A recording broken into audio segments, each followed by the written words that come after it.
High voltage భారీగా పెరగబోతున్న current బిల్లులు. అవును, గృహ వినియోగదారులపై 25-50% వరకు అదనంగా వడ్డింపు. నవంబర్ బిల్లులో 6,000 కోట్లకు పైగా కరెంటు ఛార్జీల వాతలు. వచ్చే నెల నుంచి పడనున్న మరో 9,000 కోట్ల భారం. ఛార్జీలు తగ్గిస్తామని ఎన్నికల ముందు నమ్మబలికిన చంద్రబాబు అధికారంలోకి రాగానే 15,000 కోట్ల ఛార్జీల బాదుడు. అదనంగా పెరిగిన విద్యుత్ ఛార్జీలు చూసి నివ్వెరపోతున్న వినియోగదారులు. పేద మధ్యతరగతి చిరు వ్యాపారులకు కూటమి సర్కారు వరుస షాకులు. వాడకం తక్కువగా ఉండే శీతాకాలంలోనే ఇంత షాక్ ఇస్తే ఇక రానున్న నెలల్లో కరెంటు బిల్లు ఏ విధంగా పెరగబోతాయి? ఓటేయండి తమ్ముళ్ళు, అధికారులకు వస్తే విద్యుత్ ఛార్జీలను పెంచం, పైగా తగ్గిస్తాం, నేను గ్యారంటీ అంటూ ఎన్నికల ముందు హామీ ఇచ్చిన అధికారులకు వచ్చిన చంద్రబాబు కూటమి ప్రభుత్వం 5 నెలలకే మాట తప్పి రాష్ట్ర ప్రజలకు వరుసగా విద్యుత్ షాకులు ఇస్తుంది.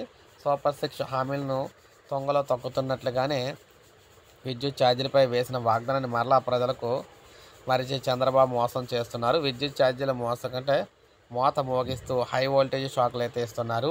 సో మనకు ఇప్పుడు డిసెంబర్లో ఈ బిల్లు అయితే వస్తుంది. డిసెంబర్ బిల్లులో భారీగా అయితే కరెంట్ బిల్లు అయితే పెరగబోతున్నాయన్నమాట.